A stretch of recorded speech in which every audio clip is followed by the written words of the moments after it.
Tout d'abord, merci à Jean-François, que je connais, Thomas Cormac, que je connais de la Cour de cassation. Je reconnais aussi le professeur Julie, qui nous a déjà entendu à Monaco. Je ne suis pas un médecin, je suis un ingénieur, un mathématicien qui a été au MIT, puis un jour on m'a demandé, il y a exactement 11 ans, de travailler, de diriger une start-up dans le domaine des CTC. La première chose que j'ai fait, j'ai été au MIT voir le professeur Bob Weinberg et je lui ai posé la question, c'est quoi les CTC? Et il m'a dit, c'est peut-être quelque chose qui va pouvoir expliquer un jour l'origine du cancer. Et aujourd'hui, le professeur Bob Weinberg est président du comité scientifique de ScreenCell. Cette société a démarré très très vite sur un brevet. C'était un brevet qui filtrait le lait. Puis un jour, il y a une personne qui s'est dit pourquoi on ne peut pas filtrer le sang. Et filtrer le sang en ne retenant que certaines cellules d'une certaine taille. Et ça a été le premier brevet sur 15 brevets qui a été développé par ScreenCell. Diriger une boîte de biotech avec des médecins et des ingénieurs, c'est quelque chose de passionnant parce qu'il y a une fertilisation des connaissances entre nous et ça nous a permis d'avancer dans ce domaine. Et je pensais qu'il était très intéressant que vous entendiez le professeur Georges Zon, qui est un directeur scientifique, qui dirige un grand centre de recherche à l'INSERM, et Janine Wexler, qui est notre anatomo-cytopathologiste depuis 11 ans, qui maintenant est devenue grande spécialiste des cellules tumorales. J'ai débarqué de New York ce matin, où je viens du Memorial Sloan Kettering, où j'ai rencontré le professeur Howard Cher, qui est un chirurgien comme vous, et qui va travailler sur les CTC, l'ADN circulant, pour cultiver des cellules tumorales et faire des tests d'efficacité de traitement à travers des biomarqueurs. Voilà. Alors, je vais tout de suite passer la parole à Georges, qui va faire sa présentation, ensuite Janine Wexler. Et je ne sais pas, Jean-François, combien tu nous donnes de temps? Bon, alors ça, on avait prévu 10 et 5, voilà. Georges.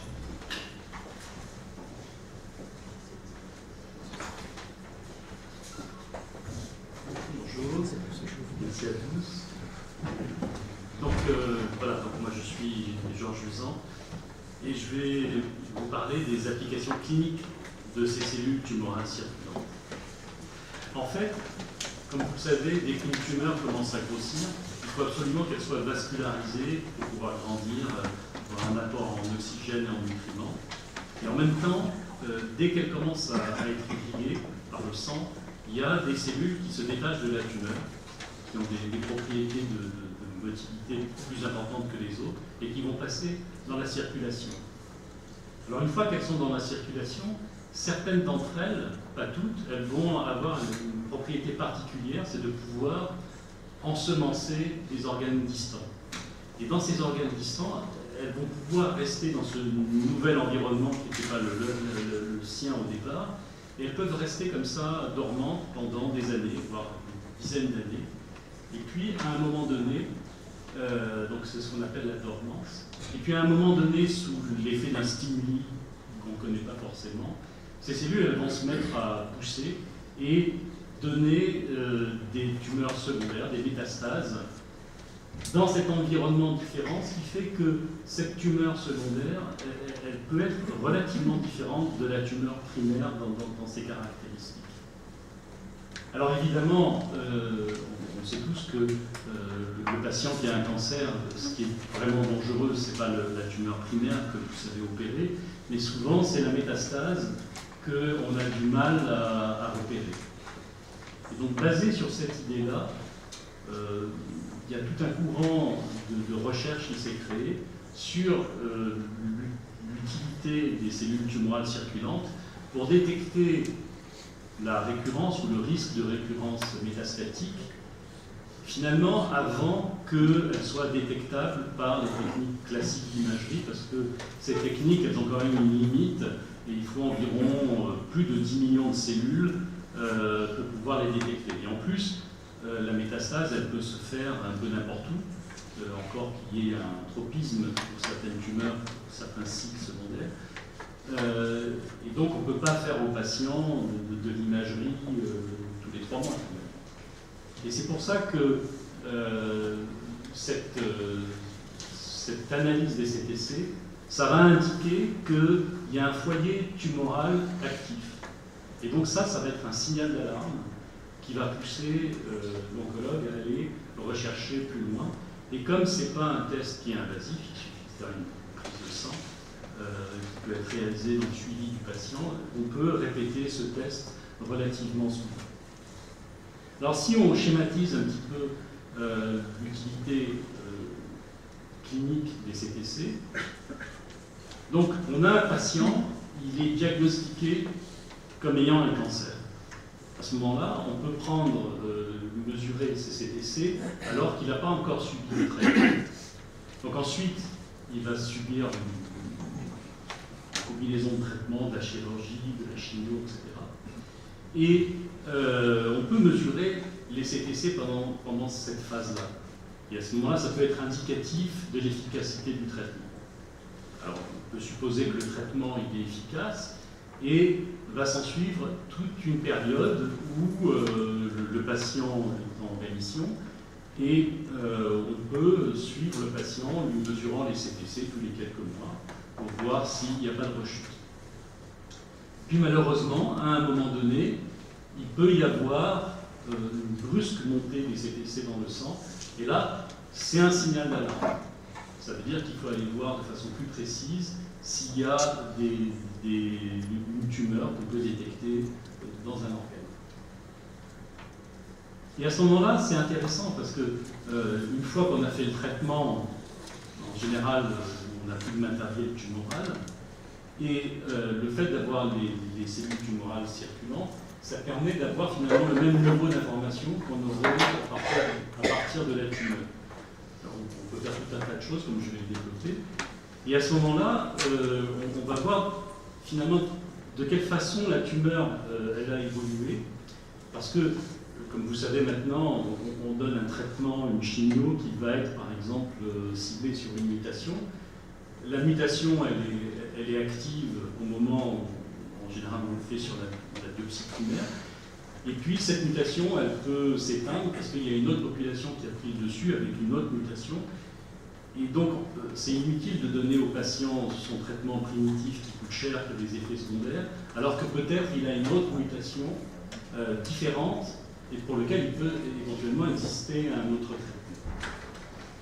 Donc, si on découpe un petit peu les différents stades, on a le patient, il est en cours de traitement et le nombre de CTC diminue. C'est bon signe, ça veut dire que le traitement est efficace et donc on va pouvoir suivre le patient en routine. Maintenant, si les CTC augmentent, ça veut dire que le traitement est inefficace ou peu efficace. Et à ce moment-là, on va pouvoir analyser les CTC, un peu comme une biopsie. On peut regarder les altérations cytogénétiques en fiche, on peut faire de la biologie moléculaire, des techniques actuelles de séquençage, de recherche de mutations très sensibles avec des nouvelles techniques de PCR, etc. On peut, comme sur une biopsie, faire de la cytologie. On peut regarder des marqueurs oncogéniques, ou par exemple, on peut regarder si dans le cancer du sein, il y a des récepteurs d'oestrogènes, ce genre de choses qui vont informer est-ce qu'il y a des molécules, des immune checkpoints comme PDL1 qui vont montrer que le patient il est éligible à l'immunothérapie, par exemple, qui est très actuelle. Et puis quand on regarde la cytologie, parfois on va voir les cellules tumorales qui vont être en paquets, qu'on appelle des clusters. Et ça, il y a maintenant un certain nombre de publications qui montrent que ces cellules tumorales qui recréent dans le sang un certain micro-environnement, eh bien c'est de très mauvais pronostics pour le patient. Voilà, donc tous ces éléments-là, qui sont un peu à la carte, qui peuvent être demandés par l'oncologue, ça peut participer à sa décision thérapeutique pour changer ou affiner le traitement qu'il est en train d'appliquer au patient. Ensuite, il y a le suivi du patient. Donc, voilà, on continue à suivre le patient jusqu'à ce qu'on soit remonter les tumeurs, les CTC. Mais dans certains cas où on a des tumeurs relativement profondes, par exemple du pancréas ou des tumeurs des voies biliaires qui ne sont pas forcément très faciles à atteindre d'un point de vue chirurgical. Et donc, quand le chirurgien qui a opéré le patient, il veut vérifier qu'il ne reste pas un petit foyer qui est actif, le fait de mesurer les CTC peut être informatif. Et par exemple, on travaille avec mes collègues de l'hôpital Paul Brousse, juste à côté de là où est mon laboratoire, et des fois ça leur est utile, par exemple, ça leur est arrivé de réopérer parce que finalement le nombre de CTC était resté très haut. Et puis, le nombre de CTC augmente de façon soudaine. Ça veut dire qu'il faut faire des analyses complémentaires en imagerie, mais on peut aussi répondre si la tumeur a changé de nature. Et ça nous est arrivé, par exemple, que une patiente qui était HER2 négative dans le cancer du sein, elle fait une métastase osseuse, on analyse les CTC par fiche et on voit qu'elle est devenue HER2 positive et donc il y a un traitement à l'herceptine qui est éventuellement accessible pour elle. Sauf que ce traitement, il n'est normalement pas donné pour une métastase osseuse, mais pour une tumeur finale. Mais dans certains cas, vous pouvez avoir des informations importantes sur l'évolution de la tumeur et l'accessibilité à des nouveaux traitements. Donc là encore, on peut faire toute la panoplie des technologies actuelles qui permettent une analyse précise du caractère de ces cellules tumorales et aider à la décision thérapeutique. Donc je vais vous parler maintenant de la technologie du SkinCell. Donc David vous a dit que c'était une société de biotechnologie qui a été créée il y a une dizaine d'années. Et donc le principe, c'est que cette technologie isole les cellules tumorales circulantes selon leur taille. Parce que ces cellules tumorales circulantes, elles sont beaucoup plus grosses que les cellules hématopoïétiques classiques. Et donc, ce dispositif, ce qui est original, c'est que dans la plupart des technologies qui sont utilisées, ça utilise des machines relativement complexes, de la microfluidique ou des choses comme ça, alors que là, c'est un dispositif qui est complètement jetable et qui est complètement autonome. On n'a pas besoin de matériel supplémentaire pour pouvoir faire l'analyse et donc on se rapproche du malade. Il y a des technologies qui reposent sur un tri par des anticorps. C'est-à-dire les cellules tumorales, elles expriment des anticorps particuliers et on se sert de cette propriété pour les isoler. Sauf que les cellules, elles expriment des anticorps particuliers quand elles sont à l'intérieur de la tumeur. Et puis pour pouvoir migrer, elles passent par un stade qu'on appelle la transition épithélium-mésenchymateuse, qui change complètement le profil d'expression de ces antigènes à la surface des cellules. Et donc, les éléments qui sont utilisés pour capturer ces cellules, ils peuvent être exprimés très faiblement. Et donc, la technologie SkinCell, elle n'utilise pas ces choses-là, c'est juste un tri mécanique qui fait qu'on n'a pas le biais de ces reconnaissances par les anticorps. Ce qui est intéressant aussi, c'est que toutes les tumeurs solides pratiquement donnent des CTC, donc elles sont accessibles à cette technologie. Et puis, comme on l'a dit, ça donne accès à un large éventail de technologies. Alors, le dispositif, il est marqué CE de IVD en Europe, c'est-à-dire que c'est un dispositif médical, et il est classé classe 1 au Canada et en Israël. Alors, il y a en gros deux types de devices qui sont produits par SkinCell. Le premier permet de faire essentiellement de la cytologie, des marquages avec des anticorps. On l'a testé dans un certain nombre de cancers de tumeurs solides, et ça a donné lieu à un nombre important de publications avec nos partenaires avec qui nous collaborons. Et donc, avec ce dispositif, les cellules tumorales circulantes, elles sont capturées par cette membrane. Et ce qui est intéressant aussi, c'est que donc la membrane elle est transparente, on peut travailler dessus, on peut la regarder au microscope, et on peut aussi transférer les cellules tumorales circulantes de la membrane vers une lame de microscope. Et à ce moment-là, la lame de microscope, c'est le standard qui est utilisé pour tous les automates qui permettent de faire des analyses immunologiques des CTC. Donc on est complètement compatible. Et en gros, 1 heure, on est à peu près prêt pour qu'on puisse analyser de façon assez précise les CTC du patient. Donc, une fois qu'on a transféré sur l'âme, comme on l'a dit tout à l'heure, on a accès aux technologies pour mesurer les altérations cytogénétiques, la fiche. On peut compter le nombre de CTC, on peut regarder leur morphologie, on peut marquer avec des anticorps.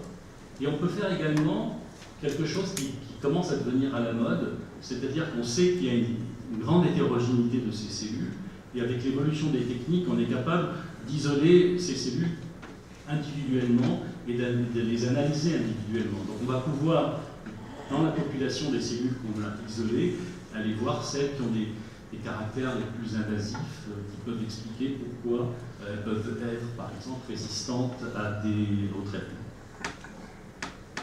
Et puis, on a une autre technologie qui permet de faire de la biologie moléculaire. Et donc là, les CTC elles sont dans une capsule, et à ce moment-là, ça peut complètement s'intégrer à tous les protocoles de biologie moléculaire dans les tubes d'Endorf et également à des automates. Et on l'a testé également sur un nombre important de cancers, et on a pu publier avec nos partenaires. Donc, les CTC en biologie moléculaire, qu'est-ce qu'on peut faire? On peut analyser par séquençage. C'est-à-dire, vous savez que par exemple maintenant, il y a pour chaque catégorie de cancer, il peut y avoir des panels de gènes de 20-50 gènes qui vont définir ce cancer. Et on peut mesurer ainsi les variations d'expression de ces gènes pour voir de quelle façon elles évoluent avec le cancer, et ça donne des renseignements très utiles justement sur les traitements. Maintenant, on peut aussi connaître une mutation particulière qu'on veut vérifier chez le patient, et à ce moment-là, il y a des méthodes qui permettent de le faire. Et puis on peut également, comme on peut capturer ces cellules vivantes, on peut les cultiver et faire tester des drogues sur ces cellules, par exemple. Donc, maintenant, l'oncologue, avec les CTC, il ne réagit pas au traitement, ou alors il est en train de rechuter. Il n'y a plus de tumeur primaire, mais il y a les CTC. Et donc, avec ça, comme avec la biopsie, il veut savoir quelle cible il va avoir pour traiter son patient. Et donc là, il va pouvoir appliquer sur les CTC au moment précis où il se pose la question sur son patient. Donc c'est une analyse vraiment dynamique au moment où le renseignement, on en a besoin. Il va pouvoir avoir tous ces renseignements sur son patient, faire une médecine qui soit vraiment spécialisée sur son patient. Donc, depuis le début, on a participé à un certain nombre d'études cliniques, et actuellement, on a des études cliniques en cours qui recrutent des patients avec notre technologie et qui donnent des résultats qui vont être publiés prochainement. Voilà. Merci beaucoup.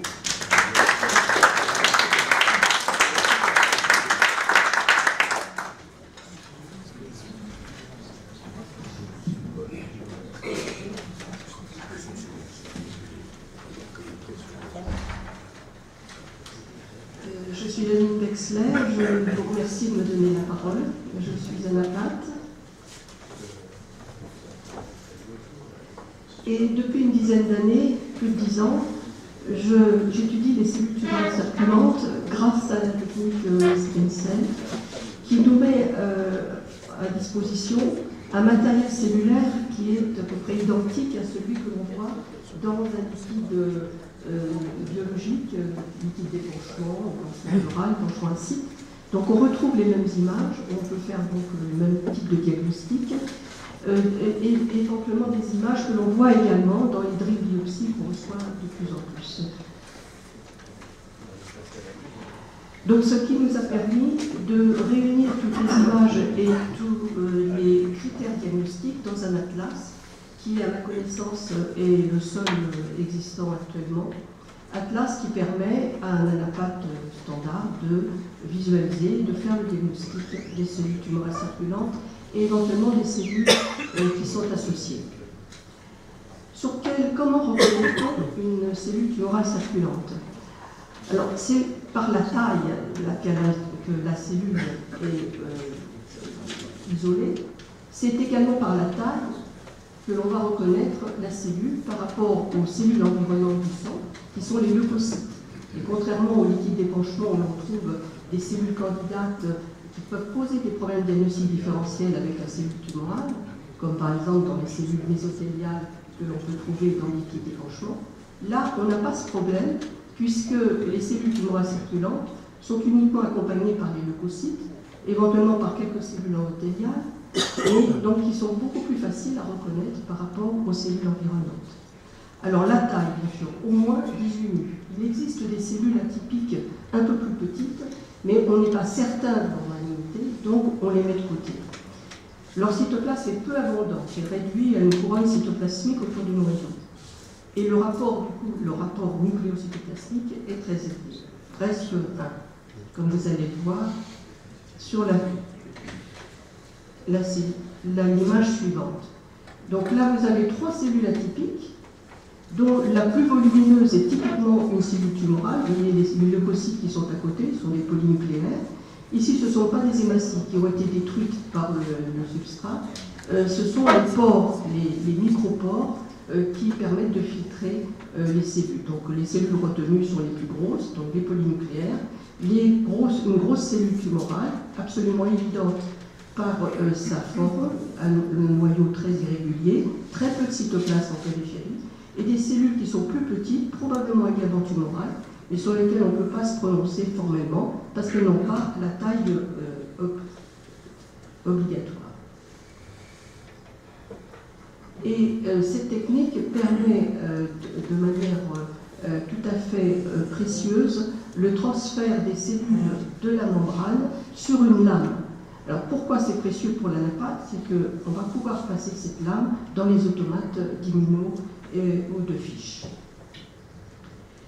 À côté de cellules isolées, on a un grand intérêt sur les cellules groupées en amas, appelées clusters, et ces amas peuvent être associés à des plaquettes réalisant un véritable micro-embole.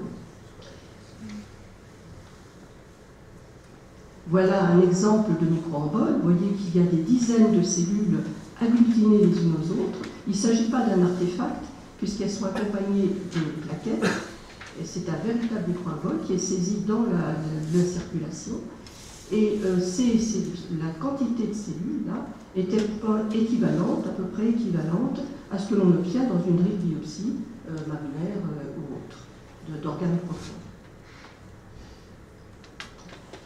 Alors c'est intéressant, par exemple, sur cette image, vous avez à gauche un embole, un micro-embole, trouvé chez une malade qui avait un cancer du sein, et dans le sang circulant. Vous voyez que les cellules forment un amas. Eh bien, c'est intéressant de comparer dans une tumeur, dans une pièce opératoire, un embole, comme on le voit, comme on est censé de le décrire, dans une pièce opératoire de cancer mammaire. Donc vous avez exactement le même aspect. Là, il est figé sur une coupe tissulaire. À côté, il est circulant dans le sang de cette patiente. Alors, comme vous l'a dit Georges, toutes les techniques de cytopathologie peuvent être appliquées sur des cellules tumorales circulantes. Et ici, vous avez un exemple d'amas, qui est un amas d'un sujet d'un sujet atteint de cancer de la prostate. Ce même amas qui est vu cytologiquement peut être, et c'est le même amas qui peut être décoloré et vu en immunofluorescence, ici avec un anticytokératine qui est très positif, et ici avec la cytokératine et l'anti-CD45 qui est un marqueur leucocytaire qui montre bien qu'il n'y a pas de rouge à droite, et la cellule n'est pas leucocytaire, et c'est bien des cellules épithéliales. Alors, l'autre intérêt de cette technique, c'est de permettre également non seulement une étude en immunofluorescence, mais en immunocytochimie. Quel est l'intérêt de cette technique? Eh bien, vous voyez qu'à gauche, c'est un petit amas de 2 cellules, une grosse et une plus petite. Vous voyez que cet amas est coloré par un c'est un mélanome, le sujet a un mélanome, et il y a un marqueur spécifique de différenciation qui est détecté par l'anticorps MART1 mélana. Eh bien, sur ces 2 cellules, il y en a une, on voit très bien morphologiquement, on reconnaît les cellules morphologiquement, il y en a une qui est très positive, et à côté, une cellule également tumorale et négative. Ce qui montre que cette cellule, à droite, est plus différenciée que la cellule voisine. Et ce qui montre également qu'on peut avoir des cellules tumorales bien reconnaissables, mais n'exprimant plus l'anticorps de différenciation. C'est une différenciation de la cellule qui est plus agressive et qui a subi le transfert épithélio-mésenchymatique. À droite, par comparaison, je vous ai mis une coupe de mélanome et vous voyez très bien cette hétérogénéité qu'on trouve dans le sang, on la retrouve dans le tissu, mais ça on est bien au courant de cela. Vous avez des cellules tumorales très positives avec mélana et des cellules moins positives, plus faiblement reconnues, positives, et des cellules nettement négatives. Sur la même image, il est intéressant également de voir sur une pièce opératoire, vous voyez, 2 cellules positives qui se trouvent dans un lymphatique. Quand on sait que les lymphatiques se jettent dans le tissu, dans la veine, eh bien c'est pas étonnant de se retrouver dans la veine. Une simple prise de sang. Voilà, ça c'était simplement un plus fort grossissement qui vous montre ces cellules tumorales négatives dans la pièce opératoire et des cellules très positives à côté. Alors, autre technique qui se fait très en routine en anapathe, c'est l'hybridation in situ en fluorescence. Eh bien, on peut faire la même technique sur un amas, un micro-envol, donc comme on le voit ici, sur cette image, avec une démonstration d'amplification de R2 dans les cellules tumorales circulantes d'une patiente atteinte de cancer du sein. Alors, à propos de R2, il y a, alors déjà, Georges l'a déjà évoqué, on peut avoir une discordance entre l'expression de R2, l'amplification de R2 dans la tumeur primaire par rapport à la cellule tumorale circulante. Et à l'heure actuelle, on sait bien que le traitement classique est conditionné totalement par le statut de la tumeur primaire. Et on ne tient pas compte des cellules tumorales circulantes. Or, on sait que les cellules qui expriment R2 sont les plus agressives. Donc il peut être logique, et ça avait été déjà constaté par les cellules tumorales circulantes dans certaines métastases. Au stade de métastase, la métastase peut être R2 positive alors que la tumeur primaire était négative. Donc on se trouve un petit peu dans la même situation. Et il y a eu une étude faite par les Allemands sur un cohorte de malades qui était R2 négative dans la tumeur primaire, R2 positive dans les cellules tumorales circulantes. Elles ont été traitées et il y a eu un bénéfice pour les malades du second groupe. Mais actuellement, nous n'avons pas de protocole officiel. Ces éléments ont été rapportés dans les 2 références situées au-dessous. Alors, non seulement on peut voir les cellules tumorales circulantes, mais il est très intéressant de voir les cellules qui accompagnent ces cellules tumorales dans le sang, et en particulier qui peuvent avoir une action immunitaire vis-à-vis des cellules tumorales. Dans les cellules tumorales circulantes, ne sont pas obligatoirement inductrices de métastases. Elles sont farouchement attaquées par les cellules sanguines, et en particulier les lymphocytes circulants, et également des macrophages, qui sont de très grande taille, qui ont été analysés récemment, qui s'appellent CAMEL, de cancer associé de macrophages-like. Elles ont des caractères morphologiques extrêmement particuliers. C'est très facile de les reconnaître parce qu'elles ont une très grande taille, on compte 50 000. Elles ont un très large cytoplasme, souvent allongé, une membrane veineuse et un noyau souvent multiple, polylobé. Ce sont des macrophages, donc des leucocytes, et elles sont marquées par l'anti-CD45. Ce ne sont pas des cellules épithéliales. Et voilà, ça montre, c'est une énorme cellule. On voit ici le noyau, ça ce sont les pores de la membrane qui a permis d'isoler la cellule, et c'est donc un camel. Alors cette cellule est encore mal connue, et on ne sait pas s'il y a une incidence pronostique, parce qu'elle n'existe pas chez tous les patients cancéreux. Alors en conclusion, on peut dire que les cellules tumorales circulantes sont facilement accessibles par une simple prise de sang. Elle va produire un matériel tumoral résiduel, c'est-à-dire quand vous n'avez plus de tumeur primaire, parce qu'elle a été traitée, elle a été enlevée, vous n'avez pas encore de métastase visible, détectable par la radio, eh bien vous avez un potentiel énorme dans le sang circulant, qui jusque-là a été complètement négligé. Pourquoi? Parce que les cellules sont rares et il fallait des techniques particulières pour pouvoir les voir. Mais une fois maintenant qu'on a démontré que ce matériel est disposable à volonté, par simple prise de sang, ça serait dommage de s'en priver. Car c'est un marqueur spécifique. Ce sont les cellules tumorales elles-mêmes, ce n'est pas une protéine produite par la cellule comme nos marqueurs habituels, c'est vraiment la cellule tumorale. C'est un marqueur sensible. On a vu certaines des élévations importantes de cellules tumorales circulantes peuvent être associées à une absence, peuvent ne pas être contrôlées de métastases. C'est un marqueur, contrairement à l'opinion qu'on se fait, c'est un marqueur qui peut être très abondant, comme on l'a vu avec les microembryons, chez les patients métastatiques notamment. C'est un marqueur qui est dynamique, évolutif. Ce marqueur va évoluer avec la différenciation et la transformation de la cellule tumorale. Il faut bien se rendre compte qu'aujourd'hui, on passe son temps à traiter une tumeur qui n'existe plus, qui a eu sa vie, son évolution pendant le suivi. C'est un marqueur sélectif, car n'importe quelle cellule tumorale circulante ne va pas aller dans le sang, donc ça va sélectionner les cellules les plus agressives. Donc vous avez à portée de main les cellules les plus agressives de la tumeur en temps réel, et non pas 3 ans avant.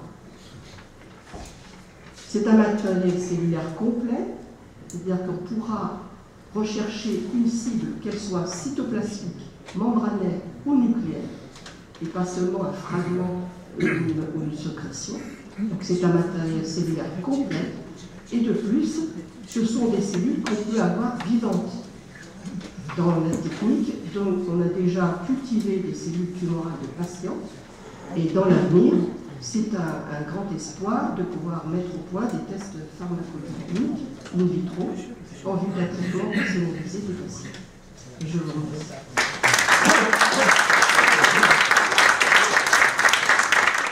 Merci beaucoup pour ces deux exposés remarquables pour un sujet d'actualité.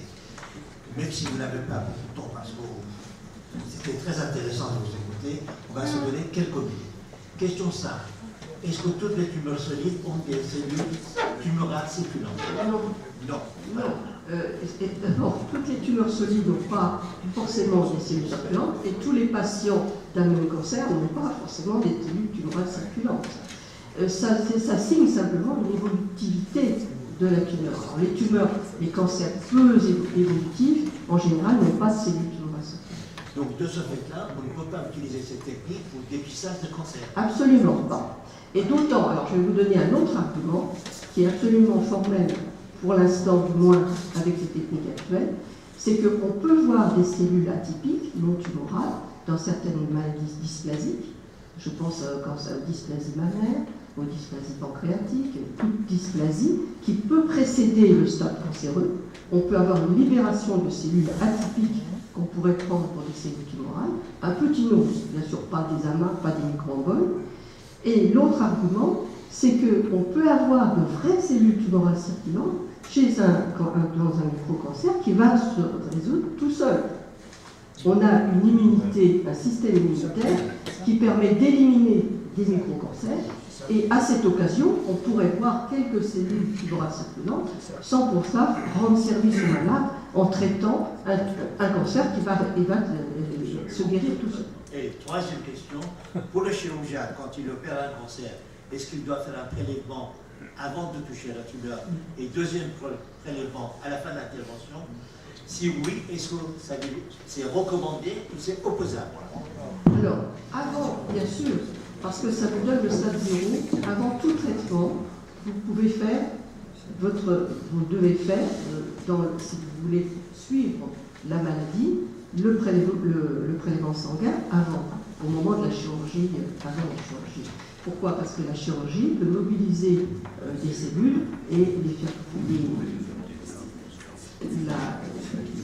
Elles seront à vie courte, mais la détection des cellules ne pourra pas dire grand-chose à faible distance de l'acte chirurgical, surtout si c'est un acte chirurgical très hémorragique, comme dans certains cancers profonds. J'ai une autre question, c'est est-ce qu'il y a eu des protocoles où, une fois que la pièce opératoire est enlevée, exprimer le sang qui sort de cette tumeur et de faire une étude des cellules circulantes sur ce sang-là, une fois que la cellule à titre de référence, avant de faire dans le sang général? Alors, à ma connaissance, non. Par contre, ce qui a été fait dans le cancer du foie, c'est un prélèvement sanguin immédiatement après la chirurgie. Ça, c'était pour voir la durée de vie d'une cellule tumorale, et ensuite, à grande distance, c'est-à-dire on avait envisagé à peu près un mois après, voir ce qui reste comme cellule tumorale. Oui, je pense que la réponse un peu assez courte. On peut aussi faire un prélèvement sur le patient qui est cathétérisé. Et à ce moment-là, quand on prend le sang au cathéter, on a un peu plus de cellules tumorales que si on le prend au bras. Robert Julie. Oui, Monsieur David Znati et Georges Uzan sont venus il y a quelques années participer à un congrès des eaux. C'était il y a 5 ou 6 ans, pour nous faire part de l'état de leurs travaux à ce niveau-là. Je crois qu'il est très intéressant de savoir où nous en sommes aujourd'hui. Alors, il semble qu'aujourd'hui, il n'y a toujours pas de marqueur monoparamétré validé pour le dépistage des cancers.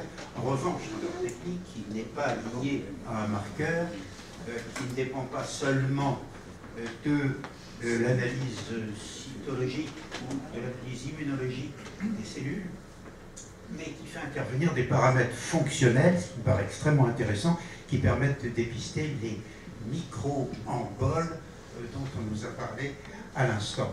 Alors, peu de références existent dans le domaine des tumeurs solides, et en particulier dans le domaine de l'œsophage. Et je voulais demander à l'équipe de SCRINCEL si les travaux actuellement en cours par l'équipe, en particulier de Heidelberg et de Birte Kuhlmann, permettent, et je sais qu'il y a des présentations qui doivent être faites dans 1 ou 2 mois aux États-Unis, je crois, sur la côte ouest. Et je voulais savoir si ces travaux, que je ne connais pas encore, permettent d'avoir une idée plus précise du dépistage, ou tout au moins des tumeurs incipient, d'une part, et d'autre part, des faux positifs qui peuvent exister dans cette technique. Ça me paraîtrait très intéressant, en particulier pour savoir comment la technique de Cell Search, qui est la seule actuellement reconnue aux USA par la FDA, et ça c'est important à savoir, pourquoi cette technique peut être opposée ou en compétition avec la technique qu'ils viennent de nous présenter aujourd'hui.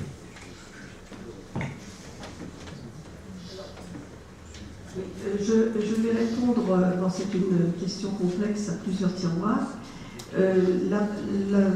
Pour le dernier, il y a une différence de technologie, puisqu'il y en a une qui est basée sur l'immuno, sur l'expression justement des marqueurs de différenciation, notamment la cytokératine, Et l'autre, celle que je viens de vous exposer, qui est morphologique, et qui permet secondairement de faire la l'immuno pour confirmer qu'il s'agit de cellules épithéliales et éventuellement même un autre marqueur de différenciation. Donc l'approche ScreenCell est plus proche de l'approche à la patte standard. Quand on a une biopsie, on fait d'abord un diagnostic morphologique et c'est sur la morphologie qu'on va demander tel ou tel anticorps. Donc c'est exactement la même approche, même compréhension. La technique Cell Search est beaucoup plus basée sur la cytométrie. En fait, c'est dépendant, enfin, ça reproche beaucoup de ce qu'on a en cytométrie en flux. C'est-à-dire qu'on détecte un marqueur et on dit, ben voilà, il y a tel temps de cellules qui expriment le marqueur épithélial, il y a donc tant de cellules tumorales. Le problème, c'est que, comme je vous l'ai montré sur une photo, il y a des cellules circulantes, manifestement tumorales dans leur morphologie, qui sont négatives, aussi bien dans le sang que dans la tumeur primaire. Nous avons tout à fait l'habitude de voir des tumeurs mélaniques, des tumeurs épithéliales, qui n'expriment pas ou très peu les marqueurs de différenciation. Donc, on va passer à côté de toutes ces cellules-là.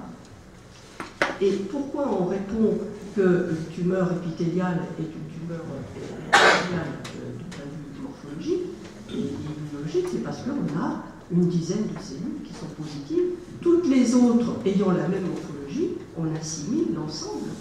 Mais on sait très bien, nous, que régulièrement, dans une tumeur primaire, on n'a pas 100% des cellules positives. A fortiori, dans le sang circulant, alors que la cellule est obligée de se dédifférencier pour passer la paroi de manière active, dynamique, la paroi vasculaire, ce n'est plus la même cellule. Ce n'est plus le même phénotype. Elle va perdre son phénotype de différenciation qui lui permettait de survivre dans le tissu. Elle va perdre pour s'adapter au sang circulant. Et donc elle va perdre son caractère épithélial pour acquérir un caractère mésenchymique. Je pense que oui, on est ciblé dans un cours de biologie cellulaire extrêmement sophistiqué. Il y a monsieur Mais une question et la réponse. Question courte et réponse très courte, sinon après. Présentation pertinente, mais c'est vrai que ces cellules circulantes, elles sont le désespoir du chirurgien oncologue, puisque quand vous avez très bien opéré votre tumeur, que vous l'avez enlevée de façon atraumatique, eh bien, il y a encore plus de cellules circulantes après l'intervention qu'avant. Alors, pendant un temps court. Mais la alors justement, vous avez insisté sur le fait que ces cellules étaient des biomarqueurs, mais vous n'avez pas vraiment expliqué en quoi elles avaient une valeur pathogène. Et ça, c'est évidemment important. Et dernière chose, c'est qu'en matière de cancer de prostate, il y a plus de 15 ans, on s'est beaucoup intéressé aux cellules circulantes prostatiques après la prostatectomie radicale. On n'a jamais vraiment su à quoi elles répondaient. On a fait des centaines de milliers de prostatectomies radicales. On n'a jamais vu aussi peu de métastases depuis. Et finalement, ces cellules circulantes qu'on repérait très facilement par les anticorps anti-PSA, on ne sait pas vraiment à quoi elles servent. Alors je parle sous le contrôle de Xavier Martin. Moi je vais remercier Georges Musin et Alex d'abord parce que je connaissais Georges Musin. Vous en discuterez après. Et parce que si on a abordé les cellules circulantes, on pourrait maintenant peut-être aborder l'ADN circulant, il le sait très bien, puisque c'est le problème en fait dans ces relations encore plus pertinentes. Merci beaucoup. Merci beaucoup.